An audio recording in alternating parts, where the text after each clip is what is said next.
Thank you for joining us and welcome to Better Together Live, where we create helpful community connections when it matters most.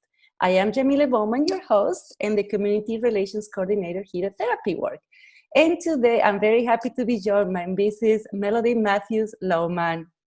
Mrs. Lowman is a family life, parenting, behavioral, and educational consultant. Probably I'm missing something, so I apologize. I know you have a lot to say. I love it. Thank you so much for being here today with us.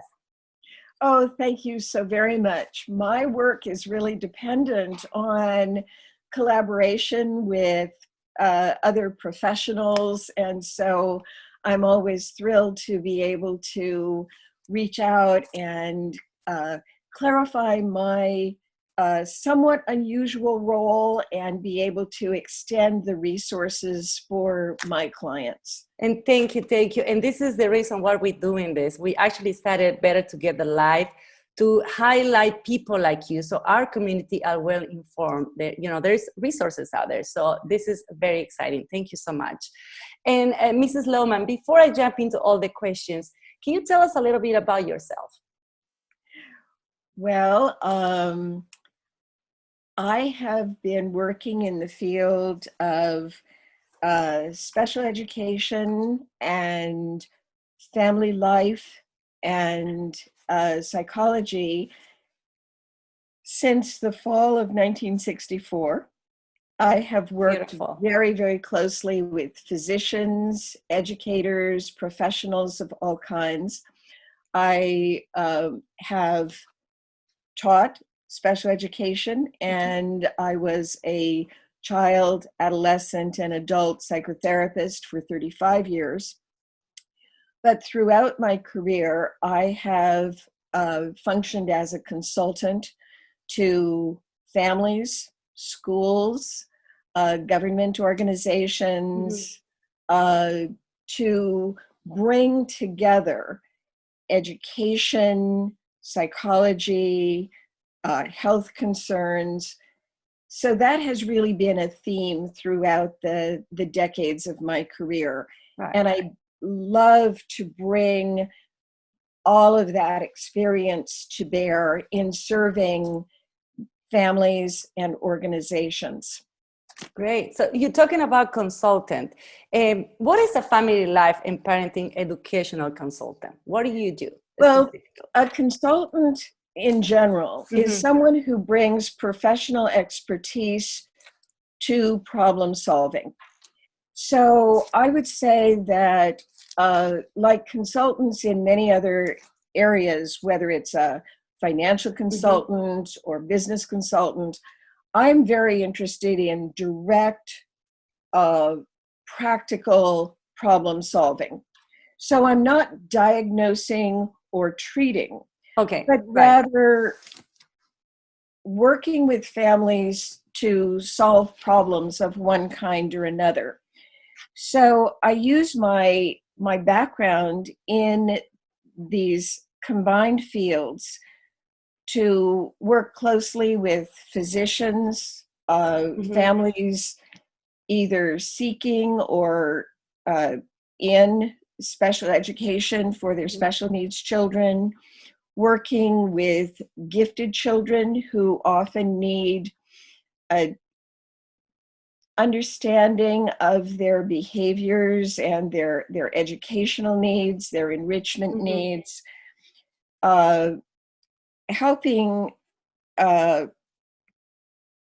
clarify testing results for families, sometimes navigating existing services, sometimes not knowing where to start. And that's the case probably 90% of the times. Families I think families they have a child with certain issues, they don't know where to go. And that's where you come. Yeah. Sometimes people come to me because they're confused. They're really, almost all of the parents I work with are really good, concerned parents, but things aren't working and they don't know why. And so sometimes I assist them early in the process of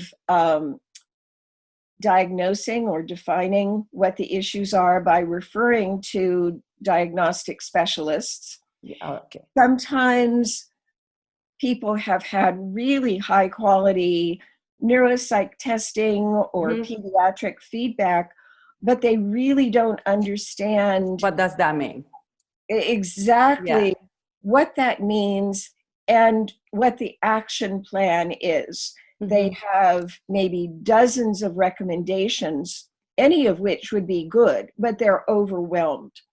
Absolutely. And so really helping them navigate systems, because we're so fortunate in California to have lots of resources.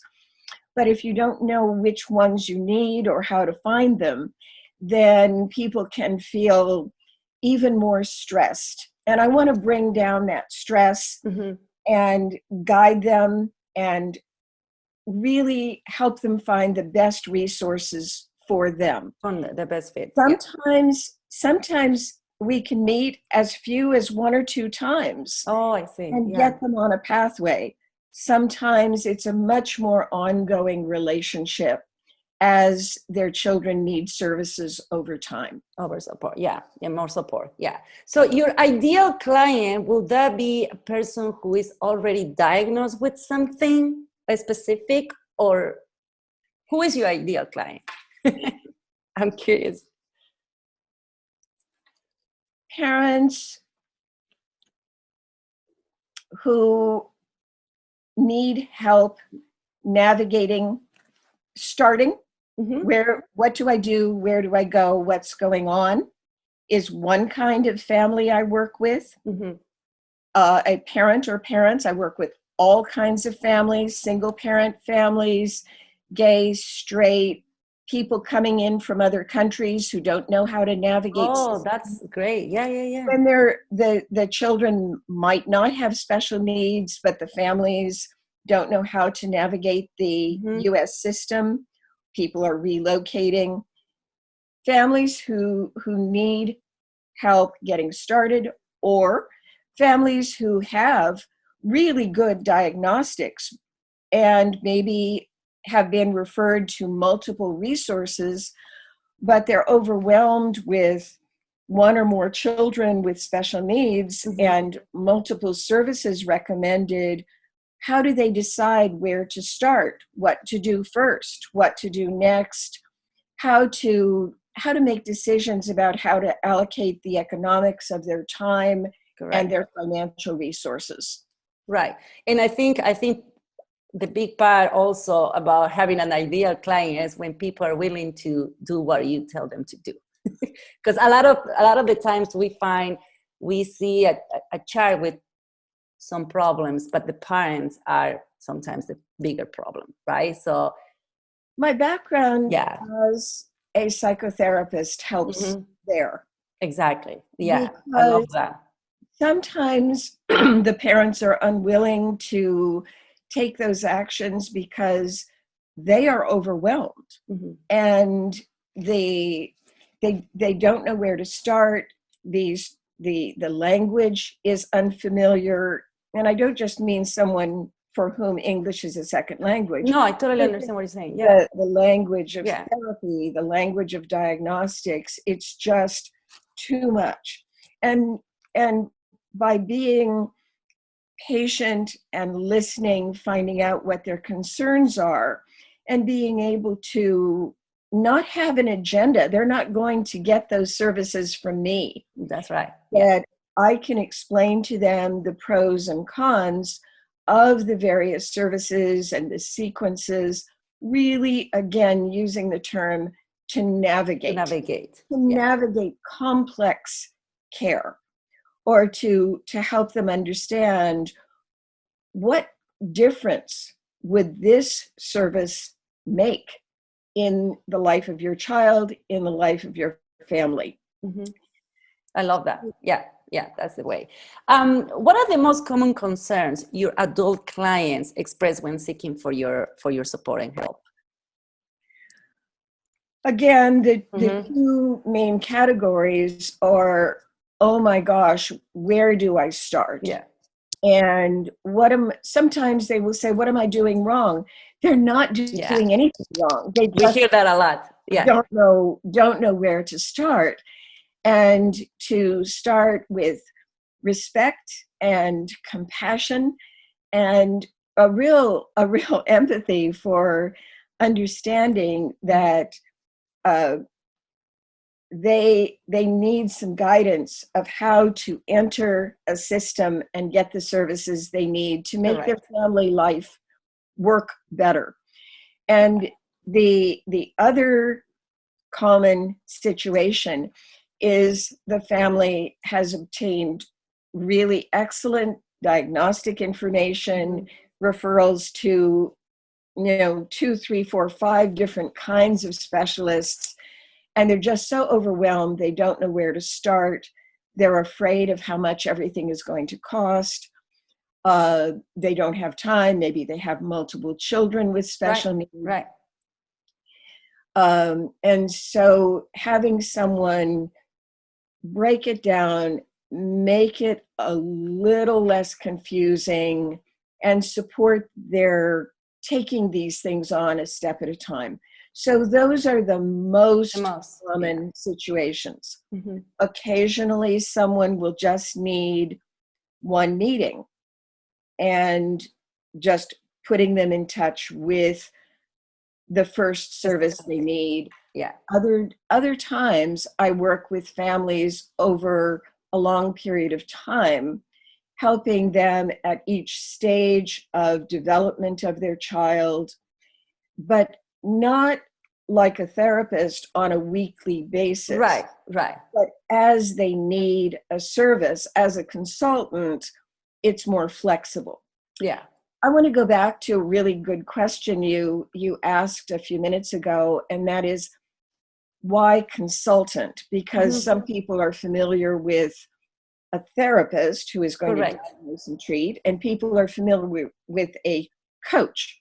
Correct. A consultant is different from a therapist in that I am not diagnosing and treating. I am collaborating with the parents to solve problems and direct them to services. On the other hand, a coach often is an encourager and a supporter, but a consultant brings evidence-based special knowledge and expertise. So I use my background in special education, psychotherapy, health concerns, and I make direct recommendations. Often a coach is not bringing those areas of expertise that they are wonderful at coaching and encouraging and supporting, but they're not necessarily, they don't have that background in concrete information. Yeah, and there's so few of you. You guys are not very popular. Like, there's not many of you. There are not very many of us in this field. There are more and more navigating in complex medical situations. You will find care navigators now in hospitals for medical problems, but there are fewer of us who do this in behavioral areas. I love it. I also work with public and private schools. Okay. And sometimes a public or a private school or organization or government entity. I'm very curious about that. Yeah. Will engage me to work with them to develop policies, to develop their range of techniques and services, to work with gifted children and adolescents, or to work with special needs children. I'm usually older than their staff members. You're not. So coming to them with a background of having classroom experience and years of the experience, I can bring that experience and gift it to them, build on their expertise. Yeah, I love that. Yeah. So you mentioned a few times that you work with gifted children. And is there a correlation between, gifted children and have some emotional and academic problems? How you help those kids? Yes and no. Okay. First of all, there is no standard definition for what gifted means.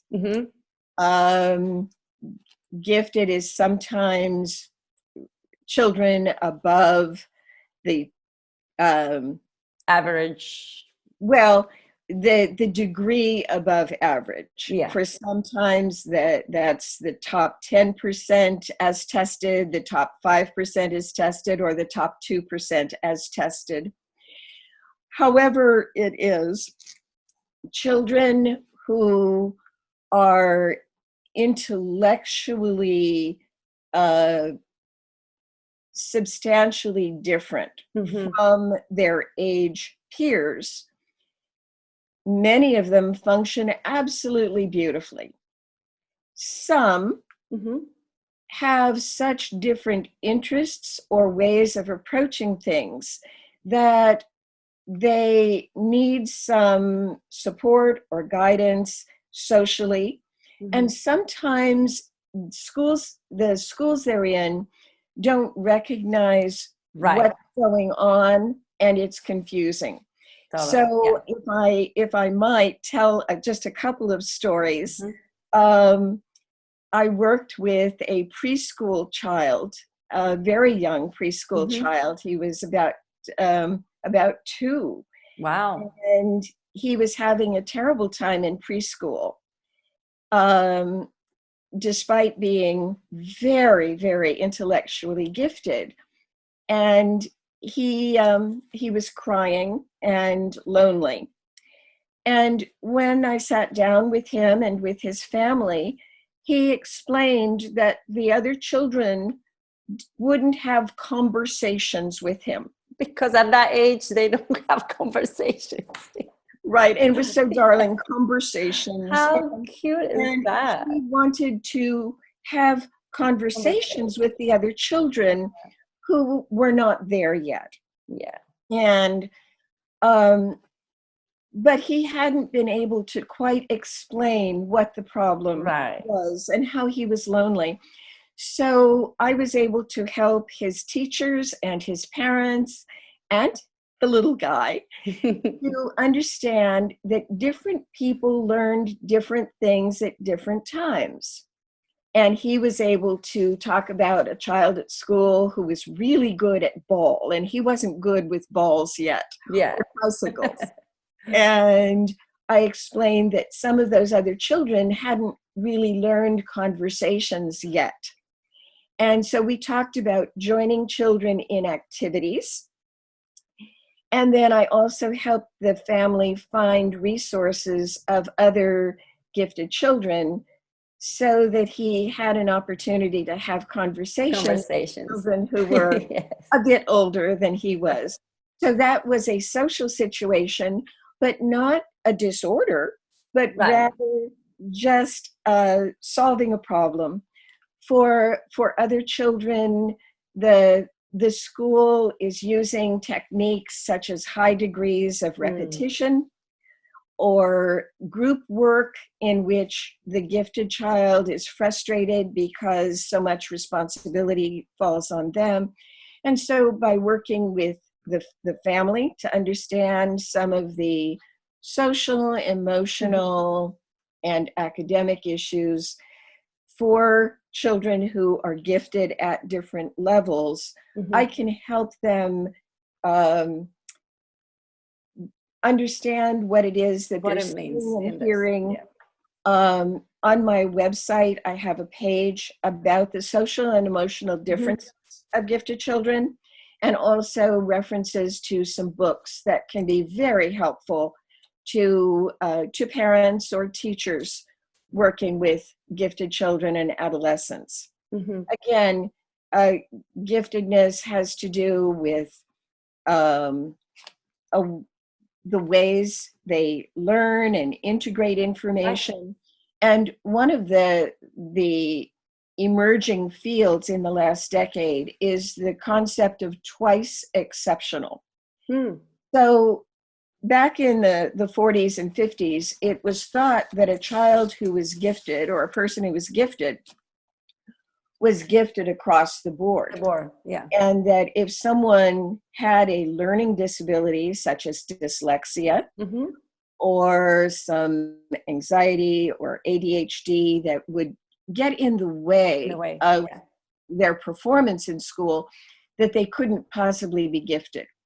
That we know now that many people who are quite gifted in one area might be within an average range or slightly below or less gifted in specific areas.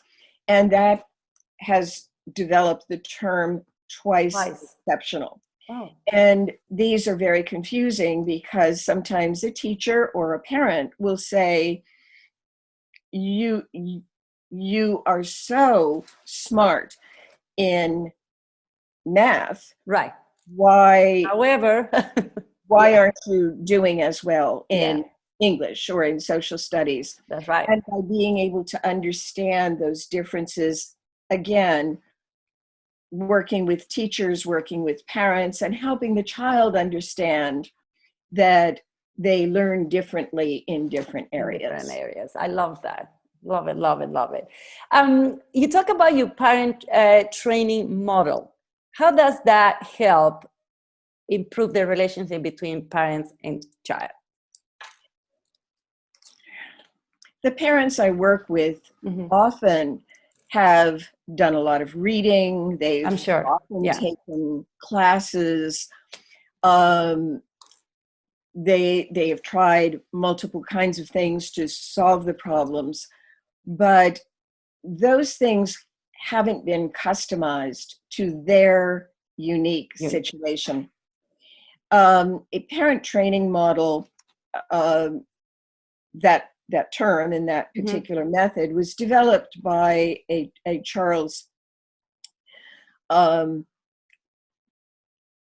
dear, his name has disappeared from the Yale Child Development Center. And the idea is to teach parents how to customize their work with their child, to take the parents' values and objectives, whatever it is that the parent believes should be happening that is developmentally appropriate, and teach them how to bring out the best in their child, how to work with that child's special needs when they are there. Sometimes the child won't cooperate in therapy. Sometimes they're too young to be able to collaborate. Sometimes it's not practical for the family in a resource deficit area to be able to get to routine therapy. There's not necessarily something wrong. There's not necessarily a diagnosis, but there are problems with cooperation. There are problems in the family. The parent training model teaches the parent to parent therapeutically, to take the child where they are and to move them in the direction of cooperation with the family needs and values. Right. It seems to me we should all have taken that class. All the parents should take that. There are multiple terms for this kind of guidance within psychology. There's called the filial model. There's called the parent-child interaction therapy. There's rug time. But the parent training model is really instruction that is customized to that family and that child or those child's needs, so that the family becomes a healthier, happier environment for parents and children. I love that. Yeah. And it can be really a relief for parents when a child is refusing to cooperate with therapy. Mm-hmm. The child doesn't need to feel that there's something wrong with them or that they have to go to therapy, because the parents are integrating parenting behaviors Already into that. Yeah. daily life 24 hours a day. Right. You know, what do you It's do? more familiar for the child. Yeah. Yes, with the people the child already knows, Mm-hmm. trusts, and sometimes the family will bring in a grandparent who is an active part of a family, mm-hmm. or a nanny, so that everybody's on the same page. That's correct. I love that. I love that. We should all learn something from that, for sure. Using yeah. education, mm-hmm. and ongoing support. And also, you know, with books or workshops, mm-hmm. people will try things and then they don't work and then they get discouraged.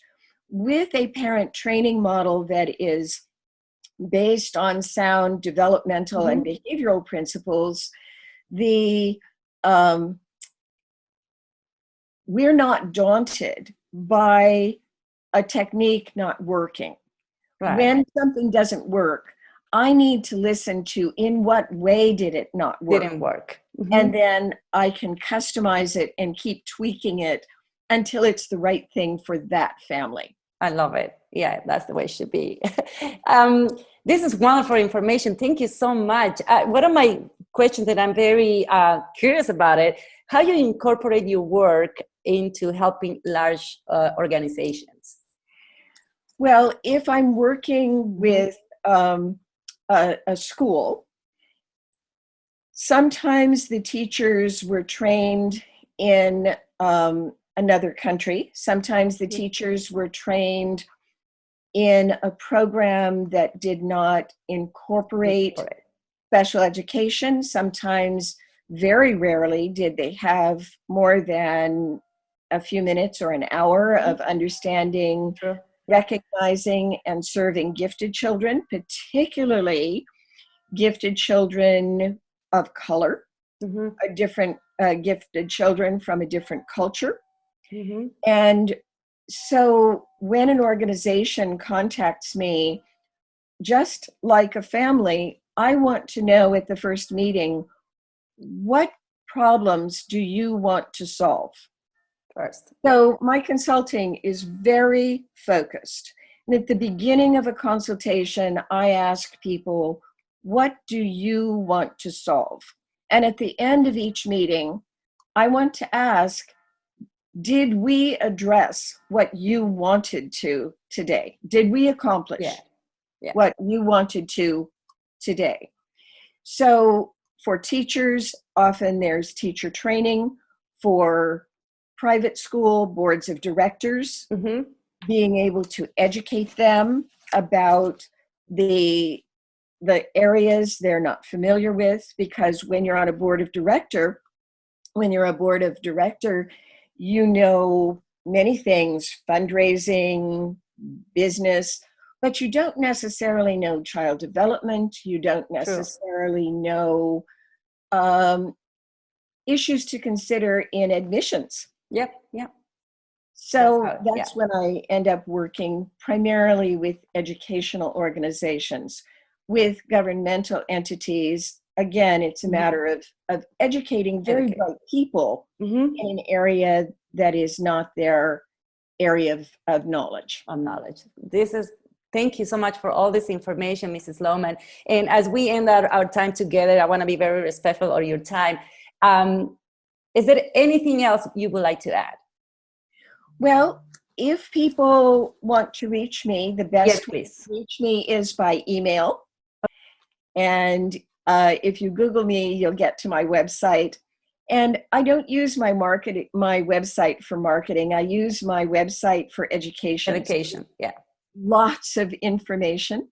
I work with families with children from preschool through college. I don't do therapeutic boarding school placement, but when that's needed, I draw on my range of colleagues for services I don't provide. Got it. Thank you. Thank you. And for us, Mrs. Lowman, our philosophy here at Therapy Work is very, very simple. We are better together. Everything we do is in support of our community. And I know some people, it's hard to take the first step to seek for help and support. But when they do, we're here to help. So I really appreciate your time today. And if you guys want to learn more about us, it's mytherapyworks.com. Mrs. Lowman, I hope this is not the last time we're going to meet. And I hope next time we'll be in person. I really appreciate your time. And I really love enjoy your company, even in this way. So thank you so much. Thank you so very much for inviting me to do this. I'm a deep believer in better together. Thank you. I love that. Thank you so much. Enjoy the rest of your day. Okay? You too. Bye-bye. Thank you.